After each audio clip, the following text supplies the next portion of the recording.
Good evening. I'm Charles Overby, chairman of the Overby Center for Southern Journalism and Politics, and I want to welcome you to our 10th and final program of the fall here at the Overby Center. It's a delight to see so many of you here tonight. We've had, this is our 4th program on the presidential election.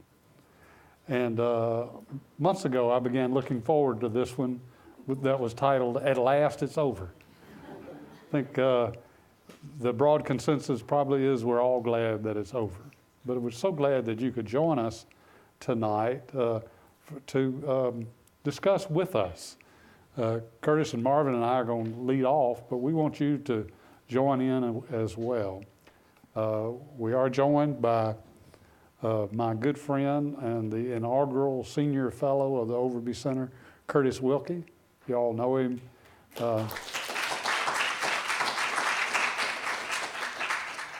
How many presidential elections have you been following, Curtis? I covered 8. Covered 8 elections, and he's well known all over the country as the former political reporter for the Boston Globe. We're lucky he's with us. And Marvin King. Marvin is no stranger to this stage. He's participated in a number of programs with us. He's professor of political science here at Ole Miss and at the Honors College, and his insights are always very helpful to us and often keeps us on track when we're running off the track. So I thought For Charles, too.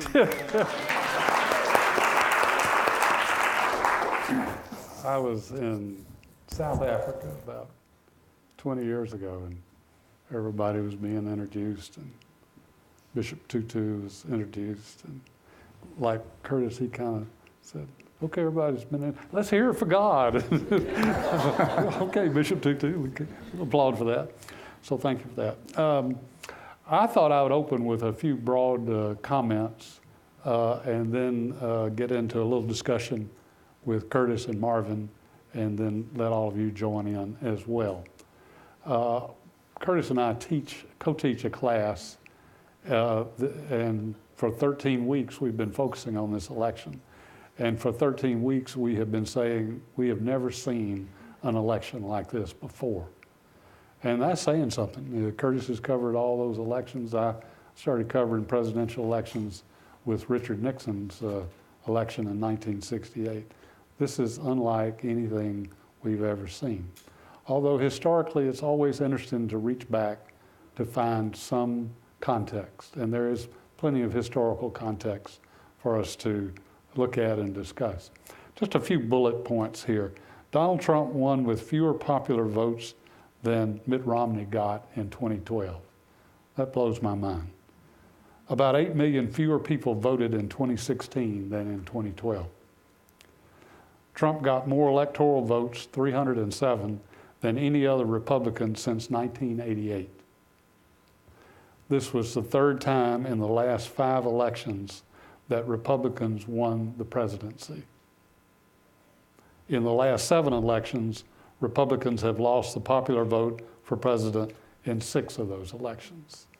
So you have a lot of contrasting facts there. I wonder, Curtis, can you recall any election that you covered that was anything close to this? Oh, not at all. I think people, if this was a revolutionary election, and that immediately brings up what became known as the Reagan Revolution in 1980. And I know those of us who were, and I was traveling with President Carter and covering the White House. And but I think generally the reporters, the political reporters all over thought it was going to be very close.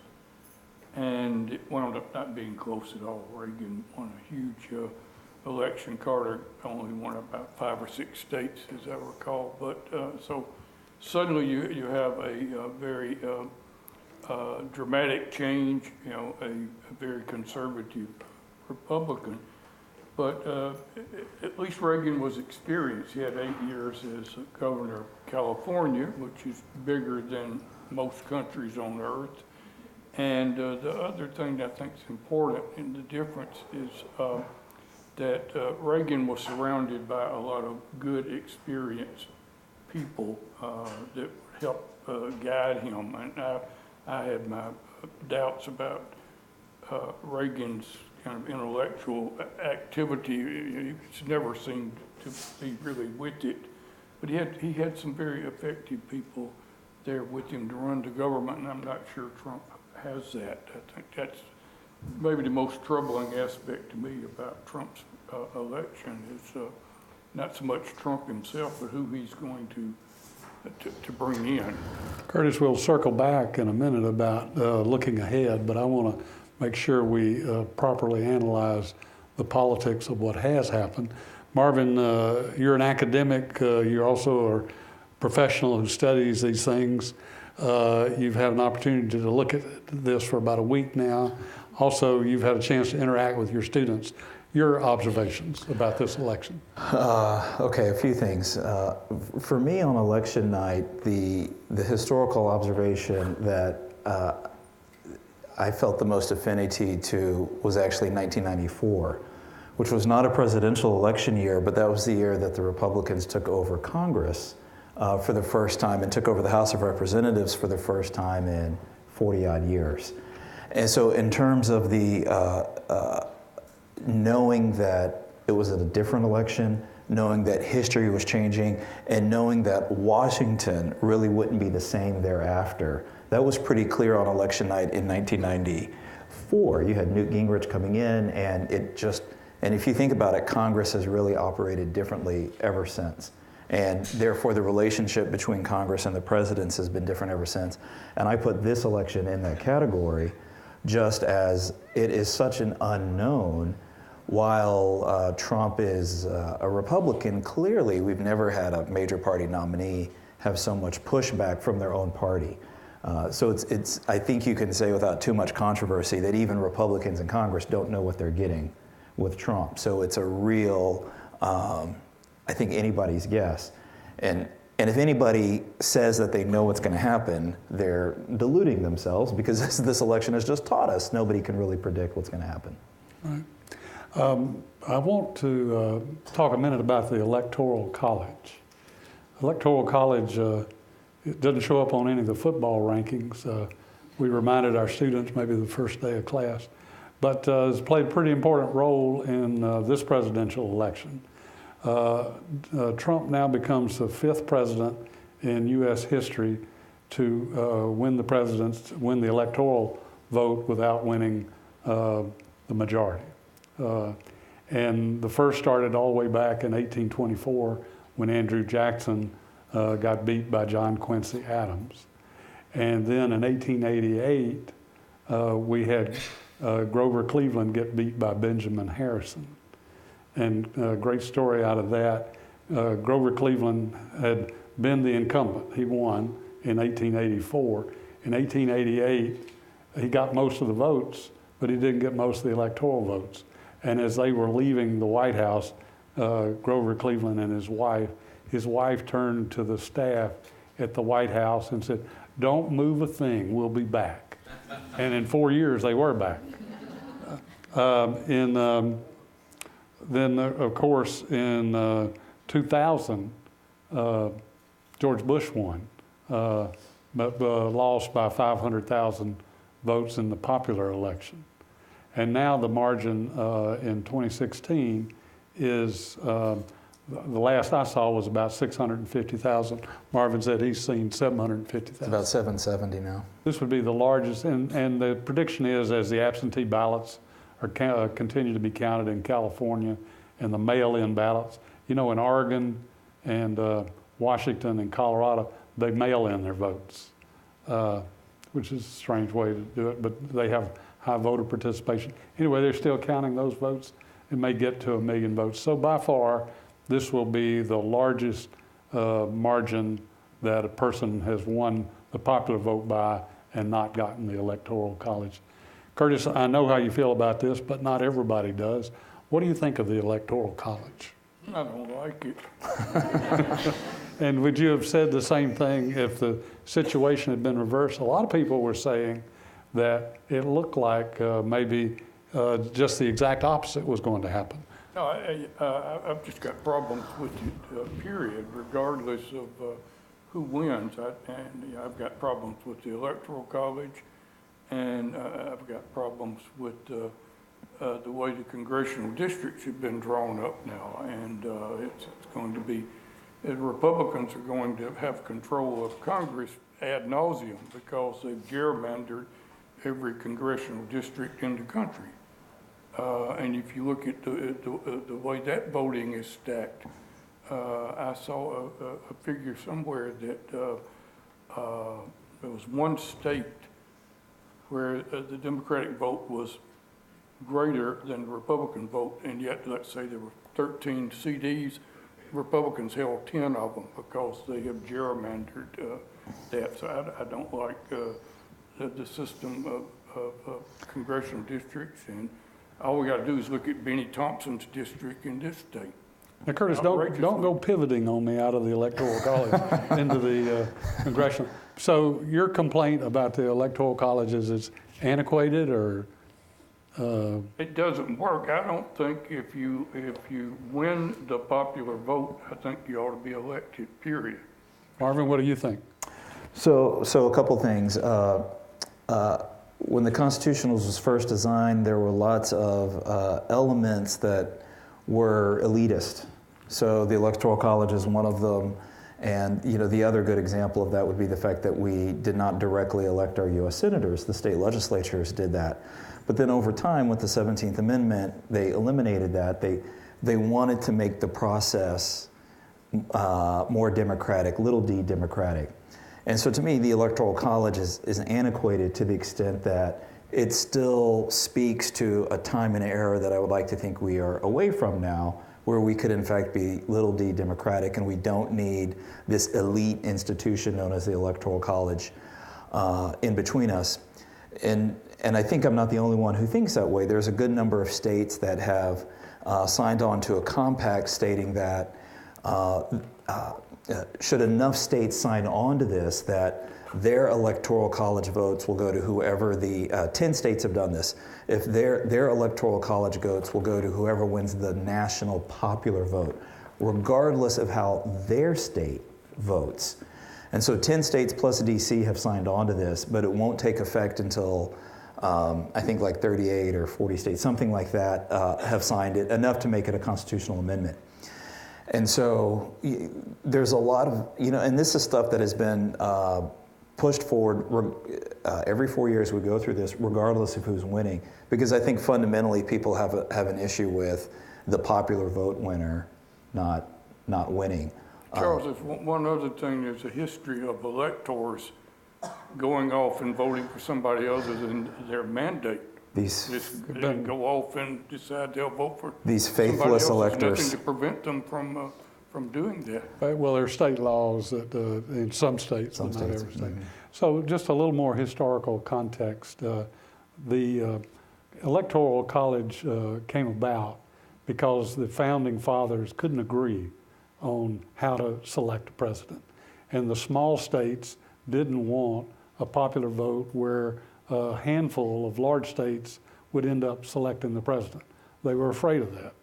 And so the compromise was the Electoral College, where you had the number of congressional districts be electoral votes, and then the smaller states got the benefit of winner take all for the 2 senatorial electoral votes. And really nothing has changed in terms of that controversy. The small states still don't want the large states dominating. And if you look at the election results from 2016, California, and the votes are still coming in, California voted for Clinton over Trump by more than 2.5 million votes. And New York voted for Clinton over Trump by more than 1.5 million votes. So that's 4 million votes out of those 2 states. Well, it'll be a cold day in hell before Mississippi and Tennessee and a bunch of other small states ever vote to change that. So there's going to be every 4 years a lot of opposition. But it's going to take a constitutional amendment, and I just don't think it will happen in my lifetime or the lifetime of my children. And so we can talk about it till the cows come home, but I doubt if it's going to change. And just to add to that, same logic, that's why we have the Senate, right, which was to protect the small states. The House is going to favor the big states, and they included the Senate as a protection for the small states. And so it's the same logic with the Electoral College. Right. So the change is unlikely. And Curtis is right about Congress is probably going to be Republican for a good long while, given the way the makeup is. But the Senate does offer the opportunity to provide Democrats a place where they could win. But right now, in a very unusual time in our history, Republicans control both the House, the Senate, and the presidency. And it's really, really remarkable. I don't think many Republicans expected to see that happen. What are your students saying? Are they surprised by this as much as you were, Curtis? I think everybody's surprised. Mm-hmm. Probably Trump is surprised. I claim he's not, but no, I think everybody's astonished. Mm-hmm. One of the big surprises to me was how acerbic the battle between the press and Trump was.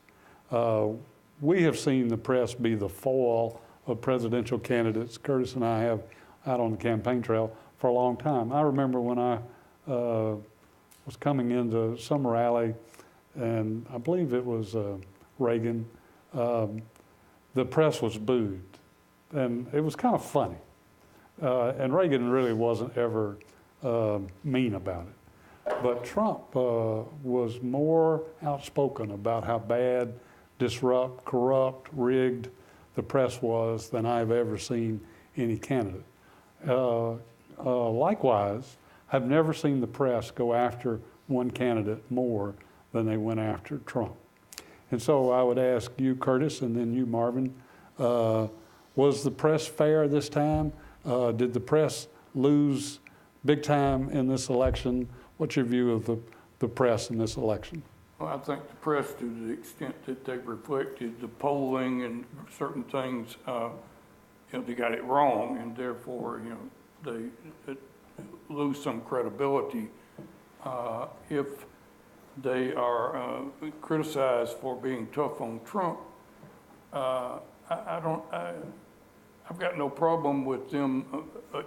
Basically, your role as a reporter is to report, and you report what Trump says, but you also have an obligation, if he's lying outright, as he was about 50% of the time, you have an obligation as a reporter to point that out.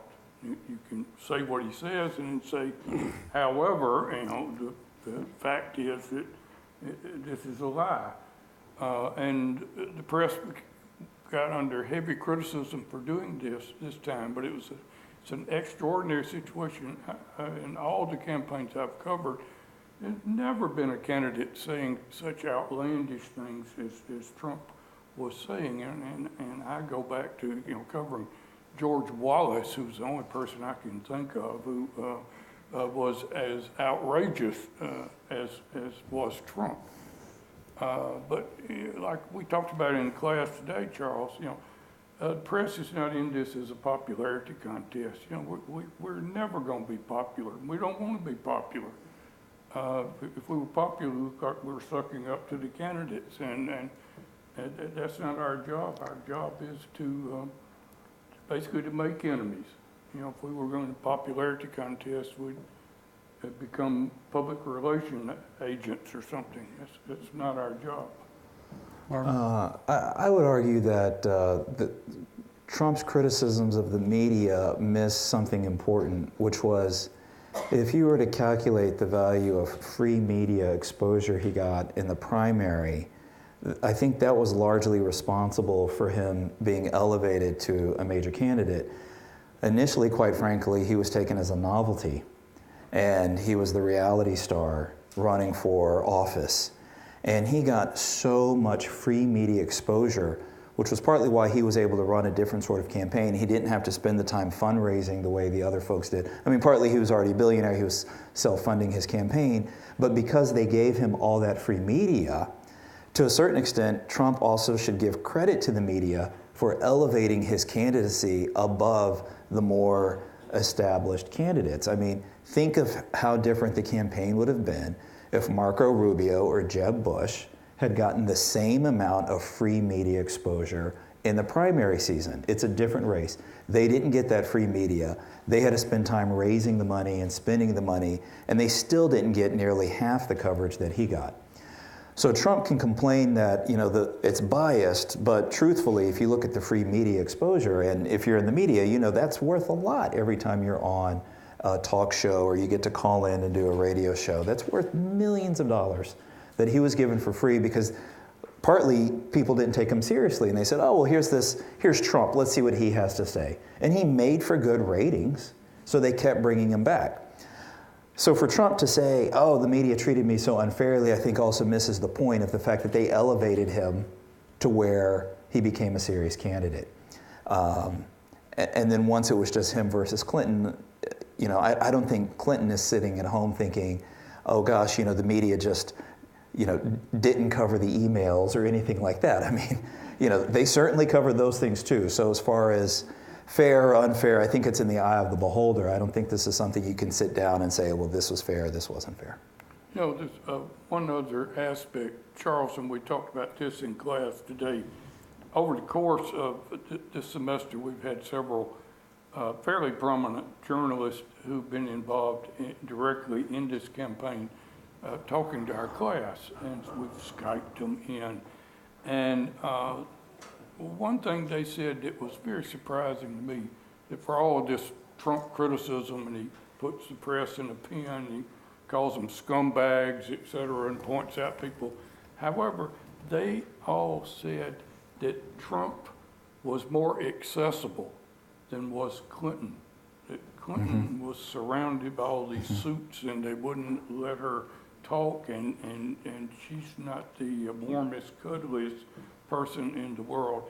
Anyway, and in an odd way, the press kind of enjoyed covering Trump because they could get to him and he'd say crazy things. They'd get material. Yeah. Yeah.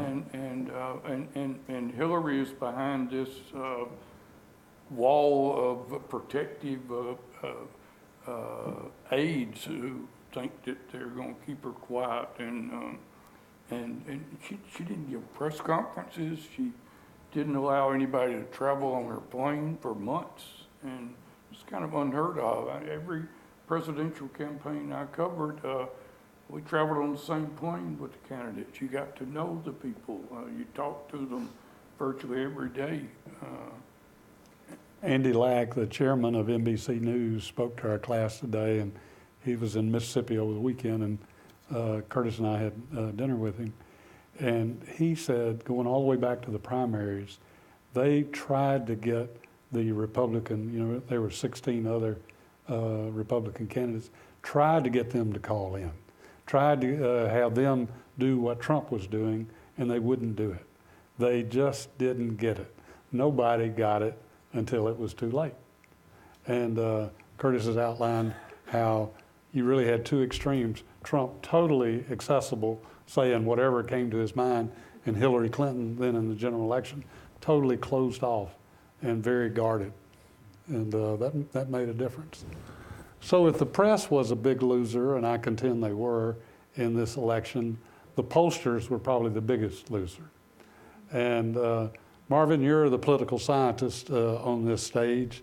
How can professional pollsters get it wrong like they did? Or do you think they did get it wrong? Well, so I talked a little bit about this with my class today. They got it right to some degrees, but where they got it wrong is where it mattered the most. So where they got it right was most of the polls said Clinton was going to finish with around 47%, 48%, and she did. And they said Clinton was going to finish with about 3 points more than, percentage points more than Trump. And they were wrong there. It's going to be about 1.5 points. But So to the extent that they got it right, that she was going to win more votes, they were right. But the problem was they got it wrong in a handful of crucial Midwestern states, specifically Pennsylvania, Michigan, and Wisconsin. Those, there were 5 states: Florida, Michigan, North Carolina, Pennsylvania, and Wisconsin. All of those on election eve all said we're going to go for Clinton. And so in a handful of crucial states, they got it wrong. And so even if you get it right on the national level, really, because of the Electoral College, it's got to be state-by-state analysis. Polling in some states just isn't very good. And, but we also know that the campaigns also poll. And Clinton's internal campaign polling, as we've learned since, had her up pretty big in Michigan and Pennsylvania. And so she didn't really campaign there. And so I think it'll be interesting in 2020 to see how the campaigns rely on polling data, given that clearly there are some big errors. And I think what ultimately happened is they overestimated Democratic turnout in a handful of these crucial states, especially in these Midwestern states that just flipped unexpectedly. Very surprising to me that some pollsters would still try to say that they were right. They were within the margin of error. And somebody said, some wag said, that's like saying the Cleveland Indians scored the most runs in the 7 games of the World Series. Of course, they didn't win the World Series, but it was a little bit like that. Same logic as the Electoral College. Here we go again. I'm sorry I brought up the Electoral College. I had somebody, Andy Mullins, I don't know if Andy's here, but he came into my office yesterday and he was pounding on my desk. 1 man, 1 vote, 1 man, 1 vote. He said, even 3rd grade Sunday school elections have 1 man, 1 vote. So I guess they do. I want to turn to the audience. You've waited patiently, you've listened to us. We've got lots more we could talk about here, but you came to participate in this discussion. So let's turn to the audience now. If you have a question for these 2 smart panelists here, or if you have even an observation, this is a nice forum to do that. We have good civilized discussion here. So who'll go first? Yes, sir. Yeah, I have a little factual question. That is, I know the professor mentioned that Trump was a billionaire. How do we know, given the fact he didn't disclose his tax? Just a little side question. Yeah, I have no way of validating that other than go until it's disproved. It hasn't been proven. It hasn't been disproven. But until it's been disproved, then I'll just go with that assumption. How do you think those audits are going to turn out that he talked about? Well, what'll be interesting is, as a president, he'll still have to file a financial disclosure form. So it's not the same as getting a peek at his taxes, but it'll still give us some estimate of his wealth and where it's invested. Well, that was an interesting point because this will be another one of the first of a candidate that did not release his tax returns before the election. Yes, ma'am. Can you talk a little bit about the environment that Trump was able to tap into disenfranchisement? I think that's really a good thing, and I got something I want to read here in a minute, but go ahead. Marvin, you want to talk about that in a general sense? Sure. Well, you've got this, the red-blue divide that we've seen for years now, rural America versus urban America, and it appears with this data that difference is becoming even more stark. A couple things that play into that. The last I saw, Clinton won voters under the age of 45 by about 6.5 million votes, and Trump won voters over 45 by about 6 million votes, right? And so to get into your question, what we're also seeing between city and rural and young and older voters is an old economy where people made their living from manufacturing, from their hands, and a new tech-driven, city-driven economy where younger voters tend to be migrating. And so you're seeing this divide become more stark. How that augurs for the future is a little undecided, but that divide was pretty prominent, and even more prominent than in past elections. You saw it right here in Lafayette County. You look at the Lafayette County breakdown, in the city of Oxford, Trump barely won Oxford. In some boxes, Clinton won. You go out in the rural areas of Lafayette County, a place like Harmontown on the other side of Sardis Lake, something like 10-1 for Trump. So it's right here in our community, it's traumatized. Very smart political analyst named Carter Wilkie wrote a piece this week after the election. Carter Wilkie happens to be Curtis Wilkie's son.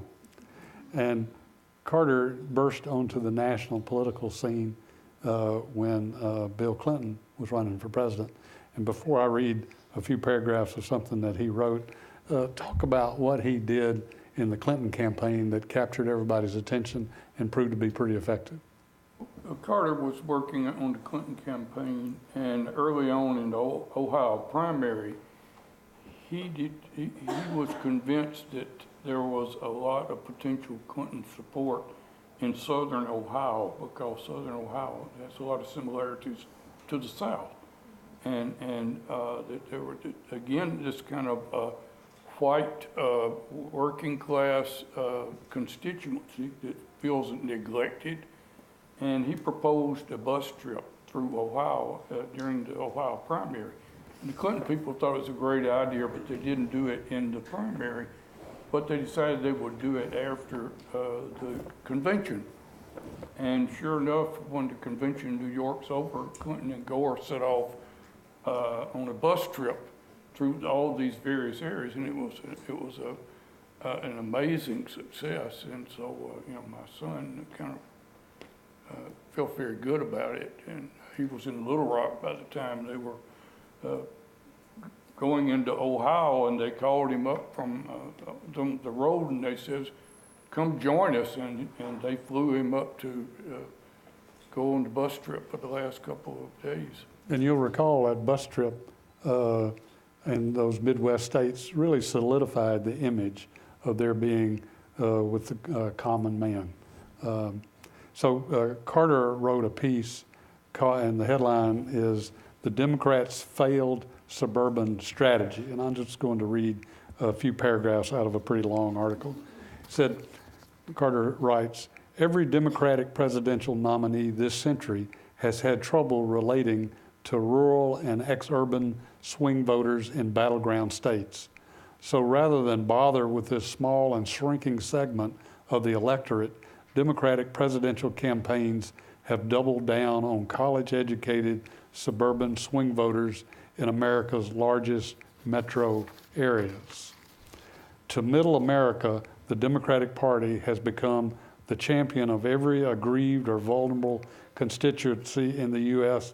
except the largest, white working-class Americans, the forgotten middle class, left behind by the global economy and denigrated as a basket of deplorables and people who cling to their guns or religion when embittered. More shocking to me than Trump's victory are East Coast intelligentsia who say they really don't understand the hurt among non-college educated white people in the heartland. When Democrats need to read a best-selling book, Hillbilly Elegy by J.D. Vance, to understand the plight of white working people who live beyond the economic reach and cultural influence of metropolitan America, something has gone wrong with the party of the people. Pretty perceptive. Okay, other questions or observations? Yes, sir. I was wondering what, this could be to all three of y'all, what you think about the Democratic Party going forward. It seems like the primary this year was a contest between the established center-left and, I guess as Howard Dean would put it, the Democratic wing of the Democratic Party. And it seemed like we had a clear winner come this summer, but in hindsight of this election, I wonder if that could be called into question and where this party might be going. Marvin? I think in 2020, you're going to have a battle royale for the soul of the Democratic Party. So I want to get to that. To Carter's point, there's a lot of evidence that the Democratic Party as a whole underinvests in states. state legislative races, and this is going to get to your question. 25 states now have what we call a Republican trifecta, meaning the governor and the state legislature are wholly controlled by Republicans. And Republicans control, it's either 63 or 66 of 99 state legislative chambers. Nebraska has a unicameral legislature, right?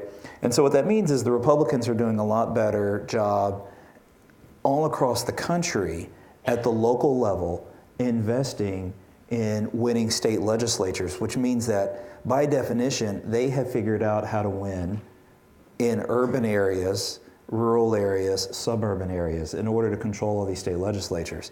This helps them develop a big, deep bench of potential well-qualified candidates to run for federal office. And the Democrats aren't doing this, partly because they don't understand a lot of the voters out there. So the trick for the Democratic Party is going to be to find somebody who does, to find the candidate who can relate. And so while a lot of Democratic supporters may have been saying, well, Bernie Sanders is that person, there's no doubt he related to, you know, some of the aggrieved wings, if you will, of the Democratic Party. He had a lot of support. You know, he's not likely to be a candidate in 2020. You know, and so going forward, who can the Democratic Party look to for leadership, and can they convince the Democratic Party itself to change some of its strategies and invest at the local and state level the way the Republicans have done much more successfully, and that allows them to control the redistricting process, right? It's a very effective strategy. So are there names that you're thinking about?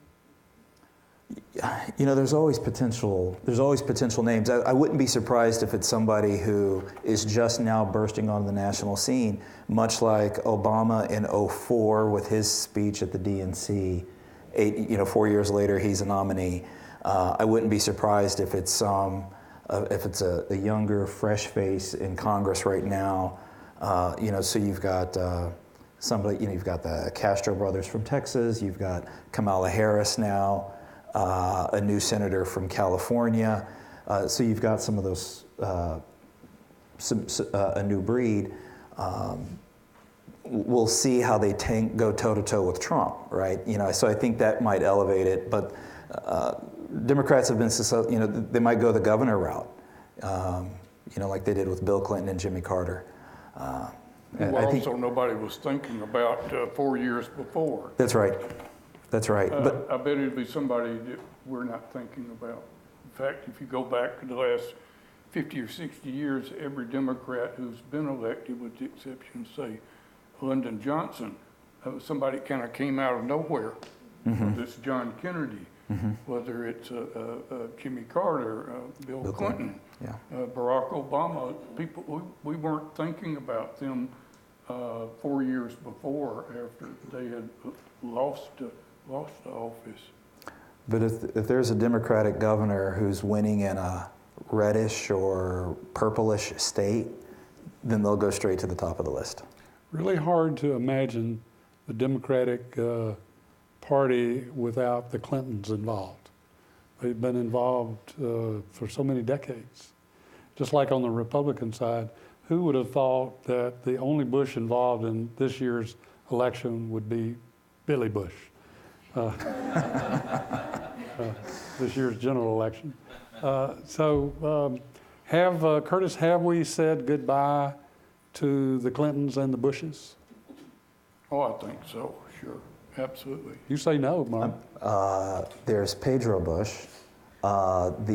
He's elected in Texas to the, I believe it's Land Commissioner. George P. Bush. George P. Bush, who is the nephew of our former president, and yes, that's right. He's very bright. Yeah. Well, the Republicans always have been bigger on primogeniture anyway than Democrats. See, when I co-teach with Curtis, I try to act like I know what primogeniture means. I worry how to pronounce it. In the back, yes, sir. Two quick questions. One is, we were all saddened, this is the tragic death of Eiffel, and that's a little off tonight's subject, but I wondered, and you knew her or had any association with her? That's the first question. The second question, what's the status of the Trump University case? Will that, do you think, have any effect on Trump's presidency? I believe that it was Trump had asked for a stay until after the election, but now that we're in this transition period, I believe the case is going to go forward. That's the last I heard of it. If Trump were smart, he'd settle out of court as quick as he could. Curtis, Gwen Eiffel.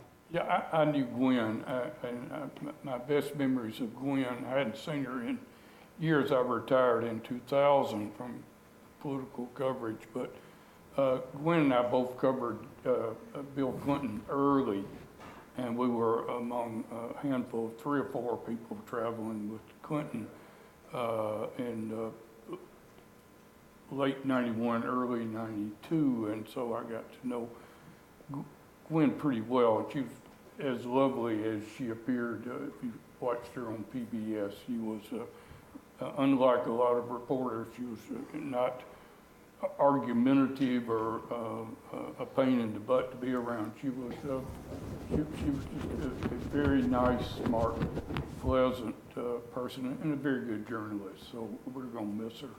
I knew Gwen a little bit. She came to the museum and did some programs there with some frequency.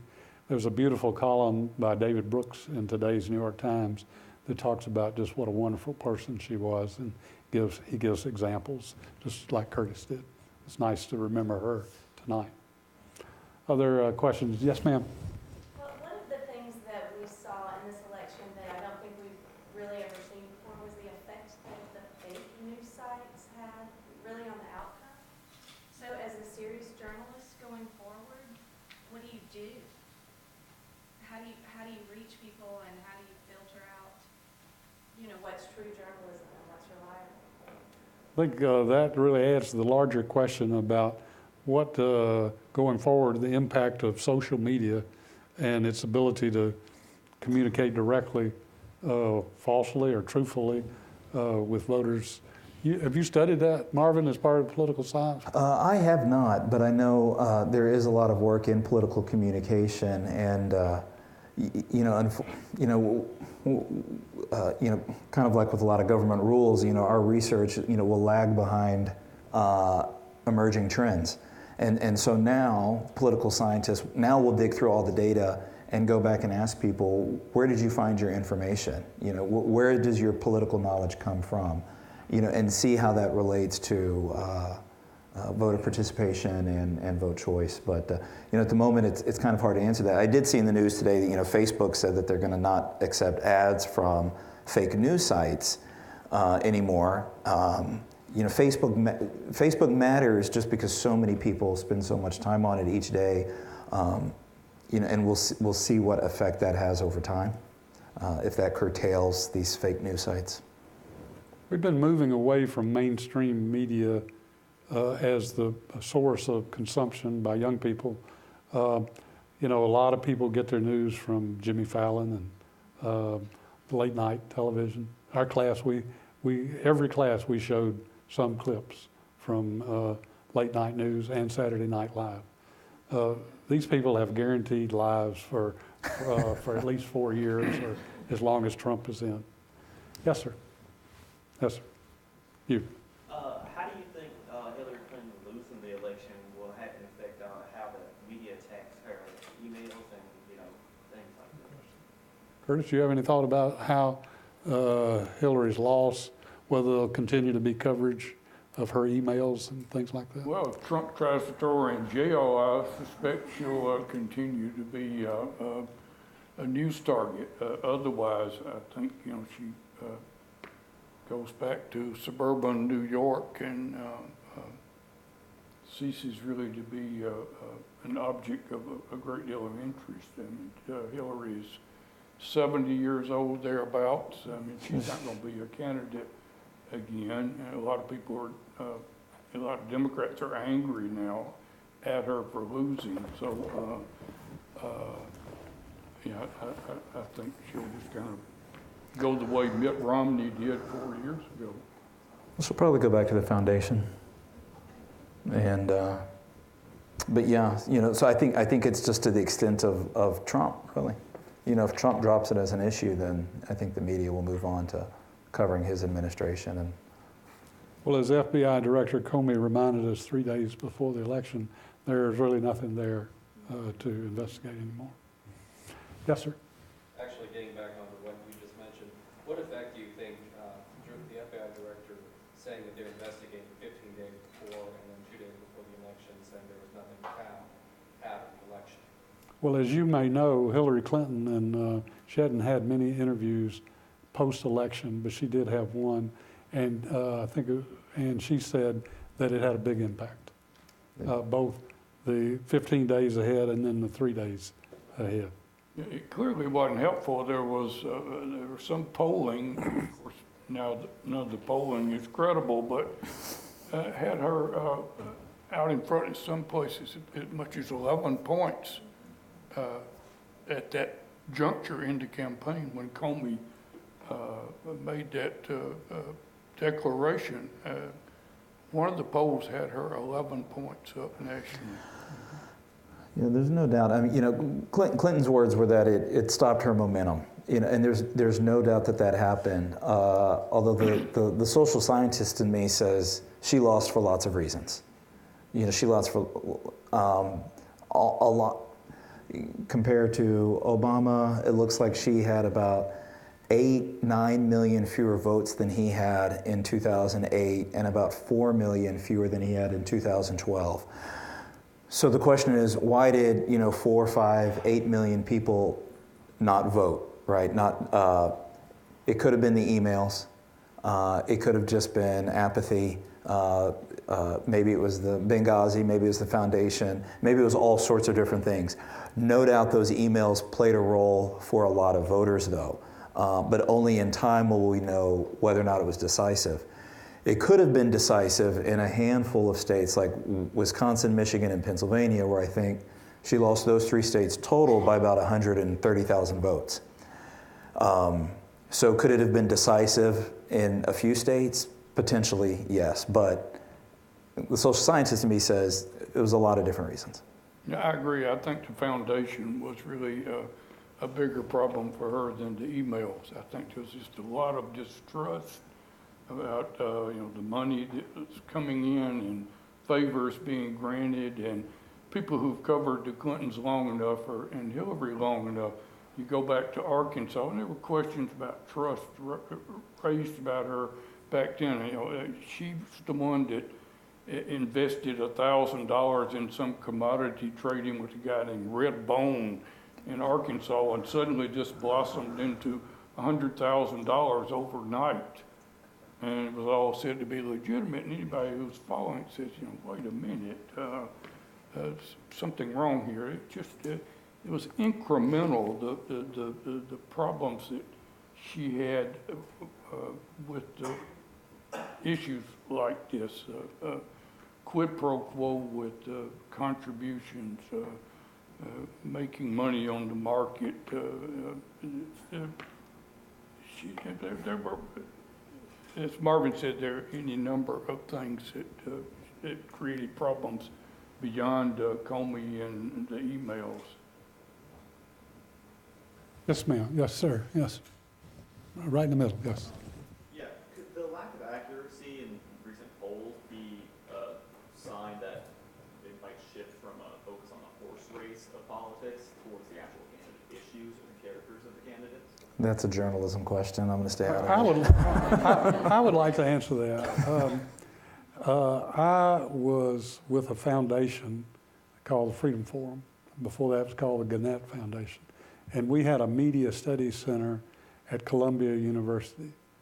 And every 4 years, we would produce these major reports on how to improve the coverage of presidential elections. And the big headline in those every 4 years was spend less time covering the horse race, more time covering the issues. And every journalist bought into that, every academic, every political scientist bought into that. And it's just like the Electoral College. Covering the horse race is never going to go away. But we always talk about it, but somehow the fascination with who's ahead just overcomes. And I'm a former political writer. I love writing those stories. And Curtis will tell you, I think he'll tell you, he didn't really much like writing the policy stories. You had other people do that, didn't you? Oh, I hated issue stories. But one thing I think that I always enjoy trying to deal with, and that is character issue with candidates to go beyond the horse race. I just think that's really important, is character, and that's why I enjoyed doing long profiles and pieces. But God knows I certainly did. I plead guilty. I did horse race stories too. Right. Yes, Betsy. I'm a great admirer of David Brooks, and one of the things that he said in the postmortems on the election was that Clinton ironically hurt herself by focusing too much on temperament and on her experience and not being clearer in policy, particularly in policies that would affect in a positive way the people who were disenfranchised, the white working class men. And I wanted to know what, I understand the corruption is a problem, definitely for her and trust, but to what degree do y'all agree with that or disagree? Marvin? Personally, I disagree with that. I don't see evidence that news consumers, that voters are thirsting for policy debates. And to me, the evidence is which stories do they read? Where do they flock to? The editors and the publishers, they know what the people want. And I think there's a reason why it's kind of this cycle where people respond to the poll-driven coverage, so then we give them more poll-driven coverage. And if people want policy, right, then C-SPAN would have sky-high ratings. But it doesn't. Nobody watches C-SPAN because I think at the end of the day, most people aren't interested in hour-long discussions about policy. And this is something that is difficult for,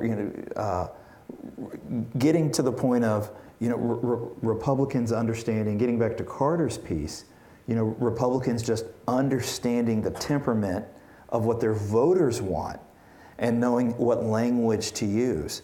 I think Republicans are just better at it. That Democrats tend to be wonky, and that's great for folks with their college degrees on the coast, and they want to hear this stuff. But for most Americans, I don't want to sound elitist about this, but for most folks, I think they're not really interested in long, drawn-out discussions about policy. Yeah, when's the last time you readers hacked your way through a 2,000-word dissertation on the Affordable Health Care Act?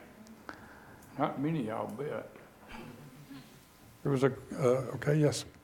I'm interested in the role of cabinet appointments and what that will play or might play. It might play in shaping this presidency, especially if you kind of as a member.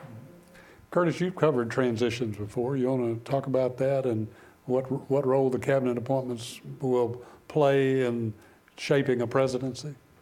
Oh, they're enormously important, and transitions, I've really covered two of them very closely, and that was Carter and Clinton. And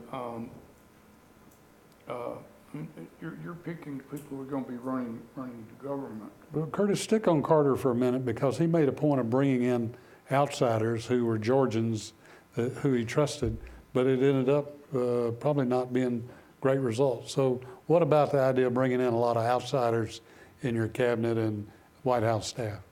Well, virtually everybody's an outsider with Trump. This is a guy that was kind of a lone wolf. He really didn't have any coterie of strong advisors around him like other people. And Carter felt very comfortable in bringing in Georgians he had known and worked with, although he brought in some in some of the top positions. He had Griffin Bell was Attorney General, but then he got Cyrus Vance. It was a diplomatic background for state, and now, God help us, I'm hearing that Trump's talking about Giuliani for Secretary of State. The man with absolutely no foreign policy background whatsoever, and certainly not very diplomatic in his approach to anything. It's kind of scary. So speaking of diplomacy, all I'll say is that to me the signal was selecting Mike Pence to lead his transition team. So I think right there that's a signal that Trump is turning to someone who has executive experience in Pence, saying, hey, look, you help me select the people who you think can run. And also you have to remember Pence served in the U.S. House for I think 10 or 12 years. So prior to being governor, he had been in the U.S. House. So he already has lots of relationships with establishment Washington. So I think that was the signal that, and I think we're going to probably see a lot of that, where Trump is going to say, big issue, I'm going to find somebody to be in charge of it for me. So I think this is really a golden opportunity for Pence, right, to input his values into this new administration through the vetting process and selection of a lot of these folks who will serve in the cabinet and the executive office, office management and budget, all these really important agencies. You know, if you want to drain the swamp, you've got to know your way around the swamp first. Mm-hmm. And so Trump's probably facing that reality. Mm-hmm. Yes? I'm curious about the tone of this election. Standing out, just being full of vitriol, full of disrespect. I'm wondering if you all would think that will be taken up as a model by politicians to incite voters, whether angry or not, get them to the polls in the future, or if you think that our tone will die back down to the more respectful history that we've had over the last 50 some odd years. Of course there are exceptions, but I'm wondering if you guys think that this will be, this is a flare-up, or if you think this is the direction that we're heading.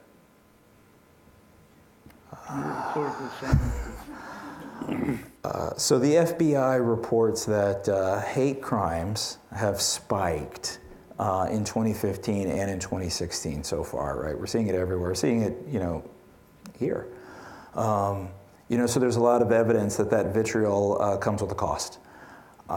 Fundamentally, I believe that politicians will run campaigns that they think will help them win.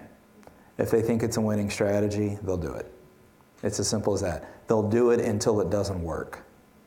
The presidential campaigns do influence elections at the local level. The negative campaigning used to take place only at the national level, but now you see it in the most local elections.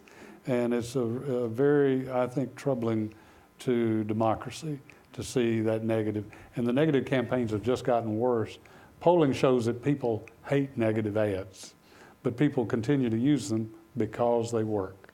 They're memorable. You remember something negative more than something positive. All the way in the back. Yes, sir. Okay.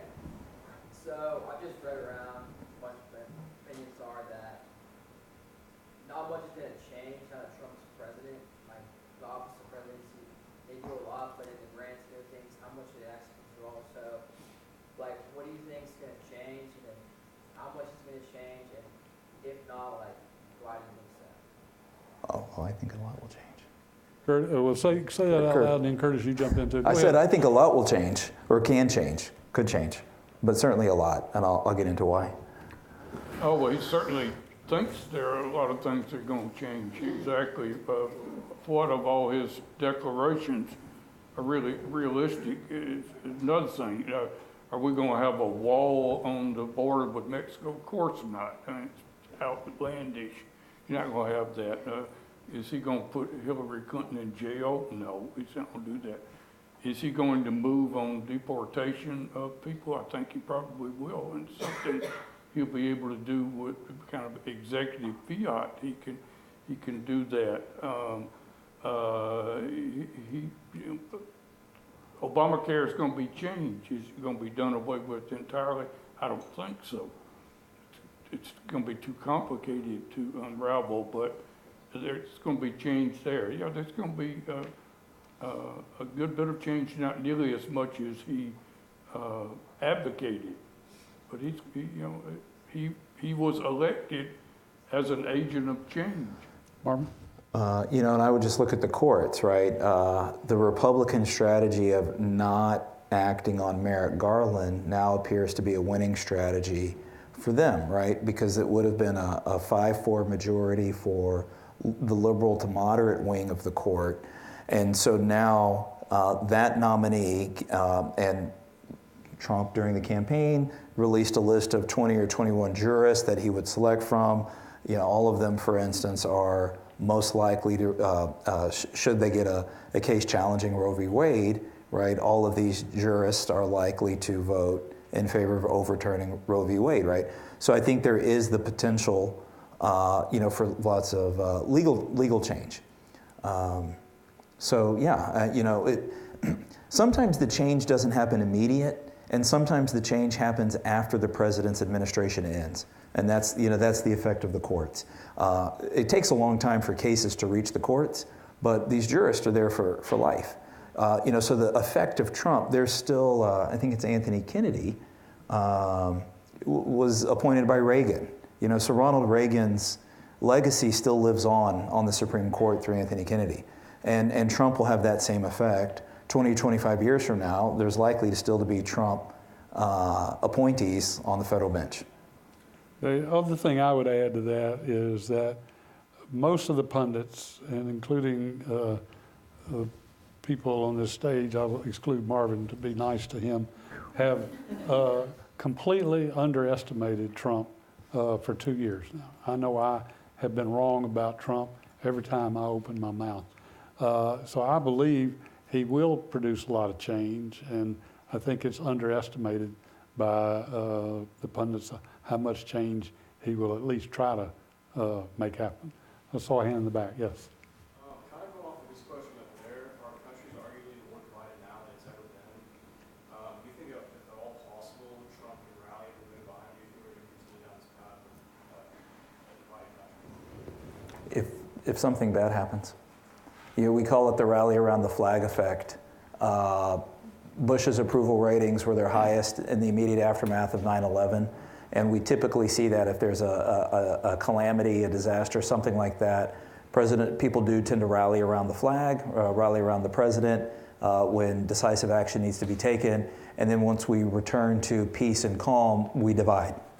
I don't see any historical evidence to say that won't be different. I don't want anything bad to happen, right? But I don't see evidence in the campaign that Trump campaigned on that. You look at the protests in the streets, right? Clearly there's a lot of Democratic voters who aren't ready to give Trump the chance. Now, maybe in a couple of years, depending on what type of legislation gets passed, maybe minds will be changed, and he's going to need that, right? Presumably he'll run for re-election in 2020, and he cut it awfully close this time. So if he wants to have a bigger margin in 2020, he will also have to do something to appeal to some moderate, independent type voters. So he has a lot of incentive to try to unify, but I'm just cynical about these things. I don't see it happening. Yes, ma'am, in the back. Can you talk about the positive aspects of Trump's campaign in terms of some of his platform promises or something that he said he would do? Turn to our Republican panel. Charles? I'm reminded of when Dwight Eisenhower was asked by reporters to name one thing that Richard Nixon had done as vice president to help him. And he thought for a minute and he said, well, if you give me a week or two, I'll probably be able to come up with something.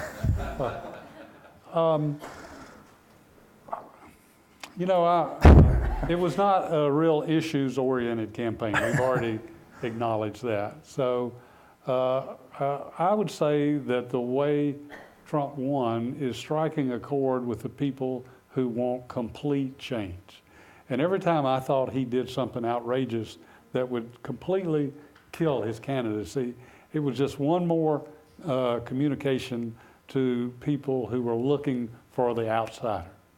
And so I was wrong and he was right. And so I'd say it's change, change, change. And it's not so much one policy or this policy, change, change, change. And I would, if I had to list something as the conservative on this stage and the Republican, is that he did, unlike anything I remember of any other presidential candidate, produce a solid list of Supreme Court candidates. And so there's really not a lot of wiggle room there for him to go this way or that. And so people could size that up. They could either like it or not like it, but that was very specific, and it was about 10 names, and they were all very credible nominees. And so I'd say for a lot of people who voted for him because of the Supreme Court, that was the number one thing he did. I thought of something. He mentioned, this may have been in one of his speeches, it may have been his convention speech, where he talked about the system in terms of how moneyed interests by influence and by power, and that because he was a billionaire, that he didn't need moneyed interests. People couldn't buy him. I don't know if what he's saying, so this is me being a policy person, I don't know if what he is saying is we need campaign finance reform, and I'm going to push for it, because I would agree with him that if that's the case, that yeah, we do need campaign finance reform. The Congress he has right now will not give him any legislation related to campaign finance reform, but that's the sort of, I think, long-term positive change that could have positive effects on how our campaigns are run. But I'm not sure if that's actually what he meant by that. The problem is whoever he appoints to the Supreme Court is going to uphold Citizens United, which had far more to do with destroying campaign finance reform than anything Congress did. And the irony is, after Citizens United for the last 12 years, the Democrats have far outspent the Republicans, and until now successfully. Yes, we got several. I want to. Okay. This is just the last question I was telling from me anyway. You talk about parties. Nobody talked about perhaps seeing a viable third party come 4 years from now. And the other thing is, this seemed to be an election about personality. Trump had been a Democrat turned Republican, but he rejected the Republican establishment. So when you say he was elected as a Republican, he was, it seems to me, elected as Trump. No, you're right. That's right, Trumpism. Yeah, but that doesn't, Reagan was a Democrat, once upon a time. Lots of Southern politicians who are Republicans now lived through the era of party change. Strom Thurmond was a Democrat before he became a Republican. So to me, that's fairly common in party change, where you've gone through these eras where you have large swaths of the population that kind of re-identify. So the fact that he was a Democrat once upon a time, to me, is kind of part and parcel of the American story. Trump hijacked. There's 16 Republican candidates who will tell you that Trump hijacked the Republican Party. And he ran a third-party campaign within the confines of the Republican Party, and he did it masterfully in terms of winning. So we'll take a couple more. Yes, ma'am, up there. I'm not sure how to word this question, but when I look at the things that are in the media, it says that Trump is meeting with officials in Russia. What can we expect from him working with Russia? And Ask Putin. I don't know. His foreign policy, I mean, this is why this election is such a mystery, is because having somebody who's not part of the establishment, who already kind of has a record, so to speak, on foreign policy, it's just kind of difficult, really, to get. I am clueless. Foreign Policy magazine, which rarely endorses presidential candidates, didn't endorse Clinton, but they said don't vote for Trump, because they were so unsure of what he would do, and foreign policy, the consequences are so severe, they felt you couldn't take the risk. But here we are. I'm saying, hey, give him a chance. So he's talking to Putin. they still got a lot of nuclear weapons over there. So we ought to be friends with everybody we can until we see that we can't. So give him a chance. Yes. A lot of people were surprised at the percentage of women and racial minorities who voted for Trump. I was wondering whether you could analyze that a little bit. I showed something to our class today that showed Hispanics, 29% Hispanics voted, according to the exit polls, voted for Trump, and Romney got 27%. And that just goes against all the conventional wisdom that we had. I can't explain why it happened. Maybe Marvin can. Some of that appears to be kind of a state-by-state thing. I think he overperformed with Hispanics in Florida, underperformed in Nevada and California. So I think that's where you have to look at the granular level of the state-by-state polling level. I know among African Americans, I think 13% of African males voted for Trump, which is a lot relative, but only about 4% of African American women. So I think again, it just kind of depends on how you fine tune it. I think the bigger issue might be apathy and not voting at all in some of these states, especially in some big cities where he underperformed, like Philadelphia, Pittsburgh, Detroit. So I think there can be some isolated instances where it was meaningful. But I haven't looked thoroughly at the exit polls with the Hispanic vote yet, so I can't, I don't want to. You know, the last weekend, the lead story in a lot of the newspapers was massive Latino votes evidence in the absentee balloting and whatnot. It's surely going to produce Clinton victories in all these various states, and it didn't take place in any of them. Once again, you know, maybe Nevada. Maybe Nevada, but otherwise, yeah. Take one last question, and then I want Curtis to. I see two hands, so we'll take two. Yes. Did the systematic shutting down of polls in rural and southern areas affect the election in any sort of manner? We'll find out. So it's true. There were about, I want to say, in after the Shelby versus Holder case, we know that there were about 8,000 fewer polling locations in the counties that had previously been covered by the Section 4 part of the Voting Rights Act. So by definition, that's going to mean longer lines in all of those counties, about 8,000 fewer voting locations. We'll have to go back in time and we'll look and see if the turnout rate changed, if the closure of those polling locations did in fact lead to lower rates of voting. Then I think there would be evidence that proponents of the Shelby case did use it to kind of reduce voter turnout. I don't know. I just know that there were fewer locations yet. I don't know if it equated to lower turnout, but you know, there's probably something there. And then there was a hand in the back. Yes, ma'am. I was just going to ask you, I had spoken earlier about whether we had seen the last of the Bush or the Clinton families, and I wondered what you might think about the Obama family moving forward and how, if anything, what might be done when he's out of office to maybe insulate some damage, or what you might think his talents would be best put to use. I've heard that he's looking into helping the Democratic Party win at the state level. I've heard that. We'll see. I wonder if Michelle Obama might emerge as a candidate at some point. I mean, I think she'd have been a hell of a lot better candidate than Hillary Clinton. I have two thoughts about that. One is, if he could have run for a third term, he would have won. He has the ability to turn out votes like nobody else does when he's on the ballot. But what we've seen is Republicans have gained in governorships, House, Senate, state legislatures. If he's not on the ballot, it's not transferring.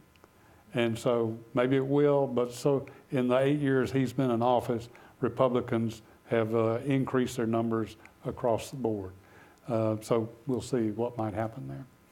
I want to close. Marvin, is there something? I want to close with a story that I want Curtis to tell. But Marvin, would you like a final word? I would just say that for a lot of folks on the progressive side of the ledger, they're feeling pretty disappointed. I think what you're going to see on the progressive side is institutions and organizations where progressives feel that government can't lead. They're going to look to corporations and institutions, universities, nonprofits to kind of lead. So as an example, in 4 states, Arizona, one of them, they still passed the minimum wage increase. So I think like at the local level, you're going to still see progressive groups promote progressive interests. So I think you're still going to have this kind of dichotomy moving forward. And it'll be interesting to see how Republicans kind of respond to that going forward, but yeah. We know we have 50% of the electorate who is not happy with the outcome. And we have a fairly large group of Republicans who weren't thrilled with their nominee. Curtis told a great story to his classes. His grandfather was ambassador to China.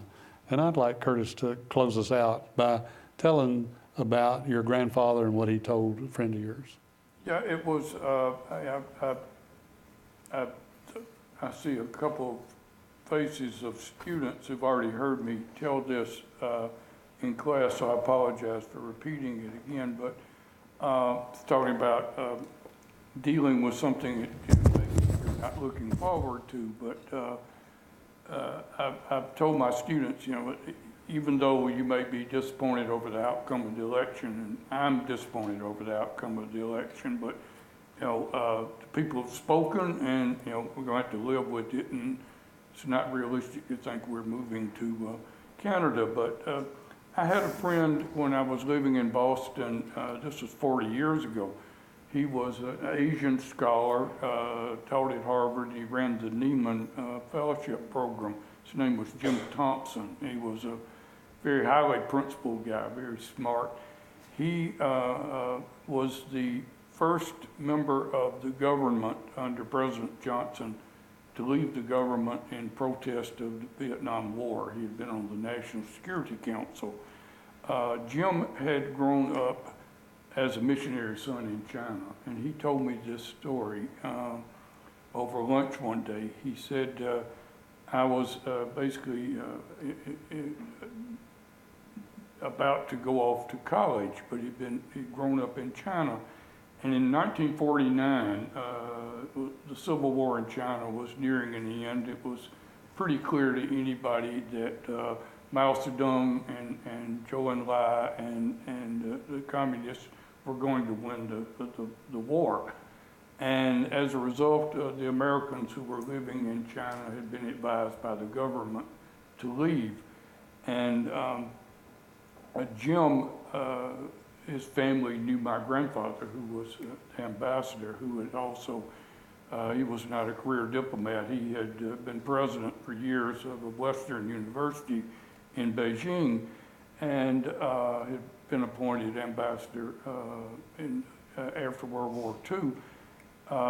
Anyway, Jim came to see my grandfather to seek his advice. He said, what should I do?